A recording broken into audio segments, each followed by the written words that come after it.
Descubre las historias poco contadas detrás de los actores de reparto, que construyeron una industria llena de talento, contrastes y decisiones que marcaron su destino. La vida de Rodolfo Landa es una de esas historias donde el cine y el poder se cruzan de forma inesperada. Nació en la Ciudad de México en 1915. Su nombre real era Rodolfo Echeverría Álvarez, y aunque muchos lo identifican por ser hermano del expresidente Luis Echeverría Álvarez, su trayectoria fue mucho más compleja y profunda que ese vínculo. Desde joven mostró dos caminos muy distintos que terminarían definiendo su vida: el derecho y el arte. Estudió en la Escuela Libre de Derecho, donde se formó como abogado, pero al mismo tiempo se sintió atraído por el teatro, donde realizó su debut en la década de 1930, y poco a poco se fue integrando a compañías importantes, trabajando junto a figuras clave del teatro mexicano. No era un actor improvisado, tenía formación, disciplina y una presencia escénica sólida.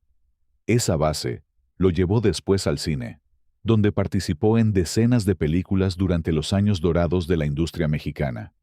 Desde muy temprano, Landa se involucró en el ámbito sindical y en la defensa de los derechos de los actores. Su formación como abogado le permitió entender algo que muchos artistas no dominaban: el funcionamiento legal de la industria. Con el tiempo, se convirtió en una figura clave dentro de la ANDA, llegando a ocupar la Secretaría General tras la muerte de Jorge Negrete. Ahí comenzó a construir su verdadero legado. No solo defendió a los actores en lo inmediato, sino que ayudó a estructurar las bases legales que protegían su trabajo. Su papel fue todavía más importante en la creación de la ANDI, institución dedicada a garantizar los derechos de los artistas sobre su obra. Paralelamente, su carrera política fue creciendo. Fue diputado, senador y finalmente ocupó cargos clave dentro del aparato cultural del país. En 1970, fue nombrado director del Banco Nacional Cinematográfico, desde donde impulsó una serie de proyectos fundamentales para el cine mexicano. Durante su gestión, se fortalecieron instituciones como la Cineteca Nacional y el Centro de Capacitación Cinematográfica, espacios que serían esenciales para la formación de nuevas generaciones de cineastas. Ese periodo marcó una etapa de renovación en el cine nacional. Sin embargo, su cercanía con el poder también generó críticas. Para algunos, su influencia estaba ligada a su relación familiar con su hermano, el presidente Luis Echeverría Álvarez. Para otros, su trabajo era una muestra de su capacidad real como gestor y organizador. Lo cierto es que, más allá de las polémicas, su impacto en las instituciones culturales del país fue profundo y duradero. Contrajo matrimonio con Avelina Ruiz Vázquez, y con quien procreó a su único hijo, Rodolfo Echeverría Ruiz, quien fue un actor infantil y siguió los pasos de su padre como abogado e incursionando en la política como diputado. Rodolfo Landa murió en 2004 a los 88 años en Cuernavaca, Morelos. Alfonso Arau es una de las figuras más singulares del cine mexicano, porque ha sido actor, director, guionista, productor, bailarín y mimo. Nació en la Ciudad de México en 1932. Inicialmente se encaminó hacia la medicina, pero abandonó esa ruta para estudiar drama, ballet clásico y luego pantomima. Además se formó con Seki Sano y pasó por una etapa de estudios de mimo en París. En sus primeros años artísticos, se movió primero por la danza y la comedia. Formó con Sergio Corona el dúo Corona y Arau, que ganó notoriedad en el medio del espectáculo mexicano, y después desarrolló un acto personal de pantomima con el que incluso giró durante varios años. Esa mezcla de disciplina corporal, humor y expresividad física explica mucho de su estilo posterior como actor y director. Su imagen quedó asociada a personajes de gran fuerza cómica, irreverencia y picardía, y con el tiempo también apareció en producciones de Hollywood. Un artista que primero se consolidó como actor y después dio el salto a la dirección, donde alcanzó su mayor proyección internacional. Uno de los momentos decisivos de su carrera llegó con El Águila Descalza. Esa película de 1971 fue importante no solo por su tono satírico y popular, sino porque le dio reconocimiento como creador integral. Después, Arau siguió desarrollando una carrera como director y guionista en México, pero su gran explosión internacional llegó con Como agua para chocolate, nominada a el Globo de Oro en 1993 a Mejor Película en Lengua No Inglesa. Además, en su momento se convirtió en la película extranjera más taquillera estrenada en Estados Unidos, con más de $20 millones. La cinta ganó múltiples Arieles, incluyendo Mejor Película y Dirección, y la convirtió en una obra central del cine mexicano contemporáneo. Ese éxito cambió la dimensión pública de Alfonso Arau. Dejó de ser solo un actor y director conocido en México para convertirse en un cineasta con prestigio internacional. Tras ese triunfo, Arau entró de lleno a Hollywood.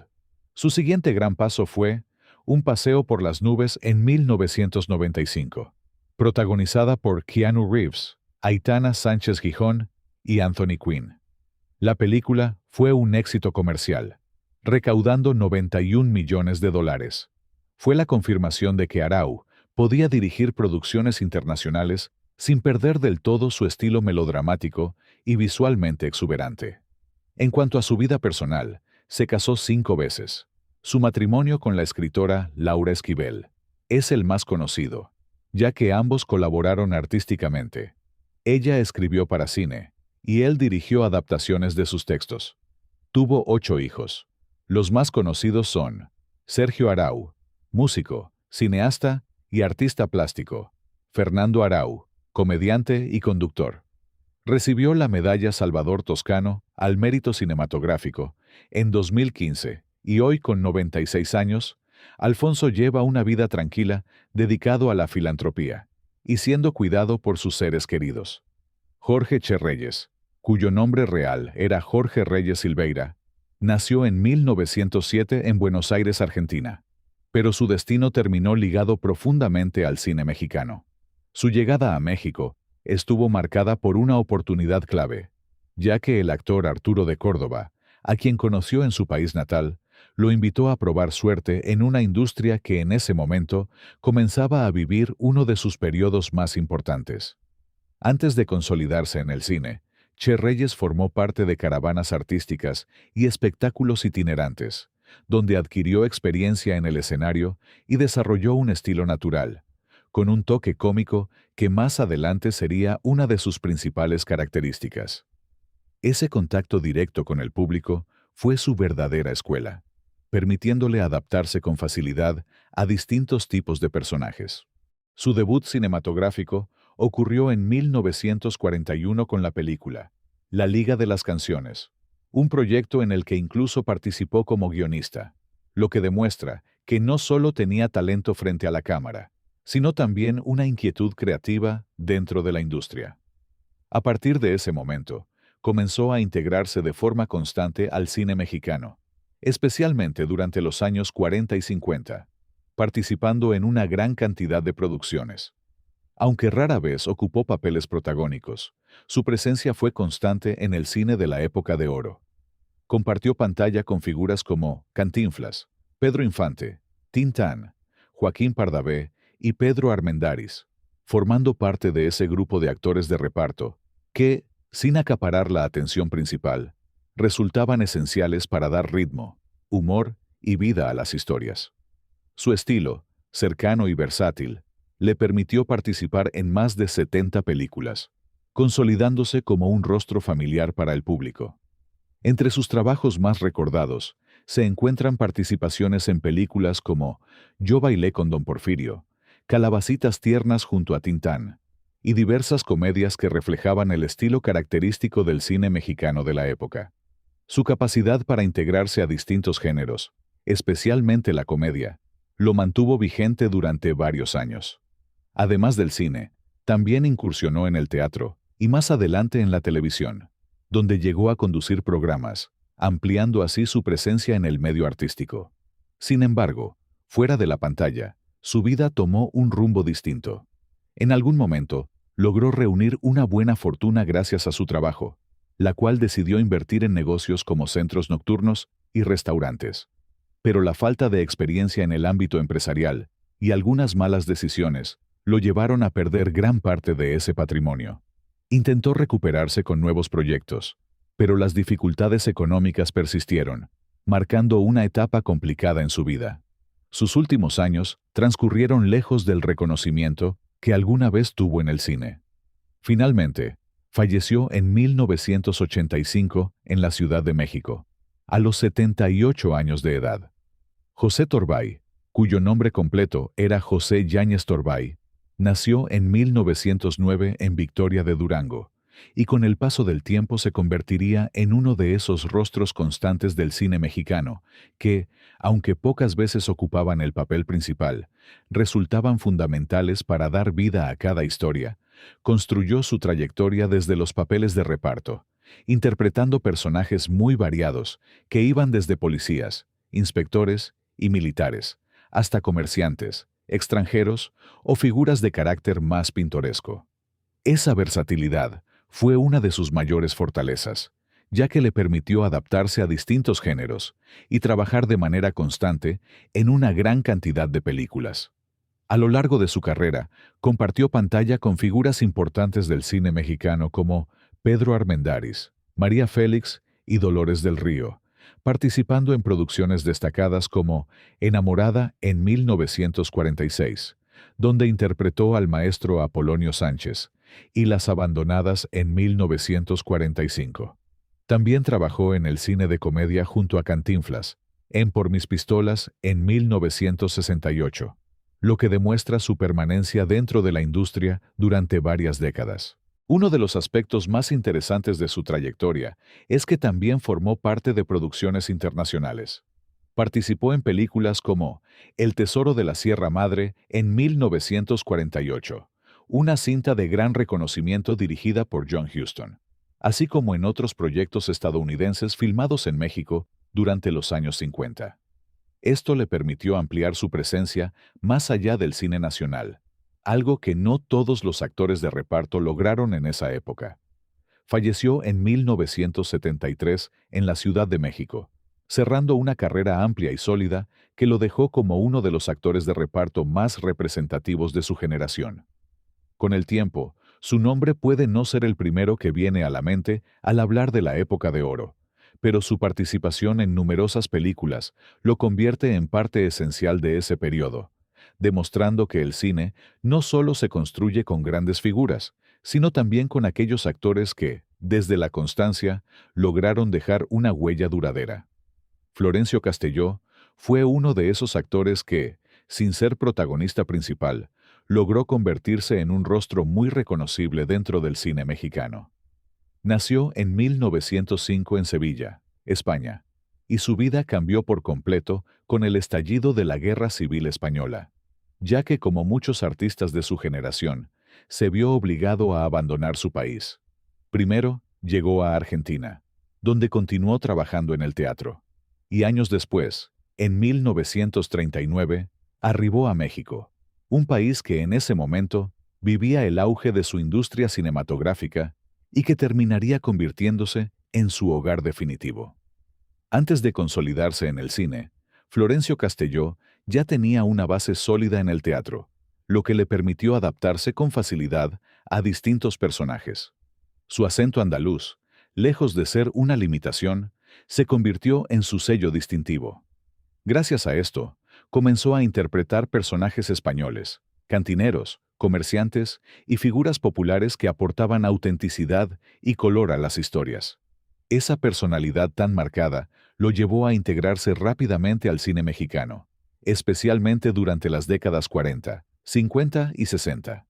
A lo largo de su carrera, participó en numerosas películas junto a grandes figuras del cine mexicano. Compartió pantalla con Pedro Infante en producciones como Ahí viene Martín Corona y Escándalo de Estrellas.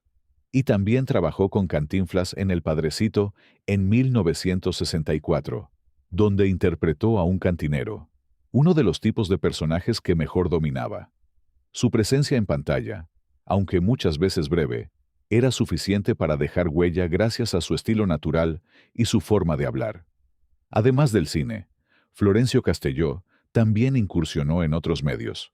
Participó en programas de radio y fue parte del mundo del doblaje, prestando su voz a personajes en versiones en español de películas animadas, lo que demuestra su versatilidad como actor. También tuvo presencia en la comedia radiofónica, lo que amplió aún más su alcance dentro del entretenimiento. Florencio Castelló falleció en 1986, después de haber construido una carrera larga y constante. Con el paso del tiempo, su nombre puede no ser el más recordado, pero su rostro y su estilo siguen presentes en muchas películas de la época de oro. Fue uno de esos actores que desde los papeles secundarios ayudaron a darle vida al cine mexicano, demostrando que muchas veces son esos personajes los que terminan quedándose en la memoria del público. Kiko Mendive, cuyo nombre real era Cecilio Francisco Mendive Pereira, nació en 1919 en un barrio humilde de La Habana, Cuba. Desde muy joven mostró una inclinación natural hacia el espectáculo, creciendo en un ambiente popular donde la música y el ritmo formaban parte de la vida cotidiana. Antes de convertirse en una figura reconocida, comenzó su carrera como cantante dentro de agrupaciones musicales, participando en conjuntos como el Sexteto Caribe y otras formaciones donde desarrolló su estilo alegre, dinámico y profundamente ligado al sabor caribeño. Sus primeros pasos en el mundo artístico estuvieron marcados por la música, pero su talento no se limitaba a cantar. Kiko tenía una gran facilidad para el baile, el humor y la interpretación, cualidades que más adelante lo convertirían en un artista completo. A inicios de la década de 1940, decidió salir de Cuba en busca de nuevas oportunidades, llegando a México en 1941, en un momento clave para el entretenimiento en ese país. México vivía entonces el auge de su cine y su vida nocturna, y Kiko Mendive encontró rápidamente su lugar. Comenzó trabajando en la radio, donde su carisma y su energía lo hicieron destacar, y poco tiempo después dio el salto al cine. Su debut cinematográfico se dio en 1943 en la película Distinto Amanecer, donde apareció como bailarín acompañado de su propia orquesta. Desde ese momento, su carrera comenzó a crecer dentro del cine mexicano, especialmente en películas de corte musical y tropical. Durante los años 40 y 50 participó en numerosas producciones, consolidándose como una figura habitual en el cine de la época. Apareció en películas como Bésame mucho, La reina del trópico, Embrujo antillano y Sensualidad, entre otras. Uno de los aspectos más relevantes de su trayectoria fue su relación con el músico Dámaso Pérez Prado. Se dice que Kiko Mendive tuvo un papel importante en impulsar su llegada a México, ayudándolo a integrarse al ambiente artístico, donde el mambo terminaría por conquistar al público. Además de su trabajo en el cine, Kiko Mendive también desarrolló una carrera como cantante y compositor, grabando música que reflejaba su estilo festivo y su identidad caribeña. Sin embargo, su vida dio un nuevo giro en la década de 1950, cuando comenzó a viajar a Venezuela, país donde terminaría estableciéndose definitivamente en 1956. En Venezuela, su carrera tomó un rumbo distinto, enfocándose principalmente en la televisión y la comedia. Se convirtió en una figura muy querida por el público gracias a su participación en programas como Radio Rochela, donde interpretó diversos personajes que lo consolidaron como uno de los comediantes más populares de la pantalla. Su estilo, lleno de humor y espontaneidad, conectó de inmediato con la audiencia, manteniéndose vigente durante varias décadas. A lo largo de su vida, Kiko Mendive logró algo poco común: triunfar en distintos países y en diferentes medios. Fue cantante, actor de cine, figura de radio y estrella de televisión, adaptándose constantemente a los cambios del espectáculo sin perder su esencia. Sus últimos años los vivió en Venezuela, donde continuó activo en el medio artístico hasta la década de los 90. Finalmente, Kiko Mendive falleció el 5 de abril del año 2000 en Caracas, a los 80 años de edad, a causa de un enfisema pulmonar. Gracias por acompañarme hasta el final. Tu apoyo significa mucho, así que si te gustó el video, Compártelo y déjame tu comentario. Eso ayuda muchísimo a seguir creando contenido para ti. Hasta la próxima.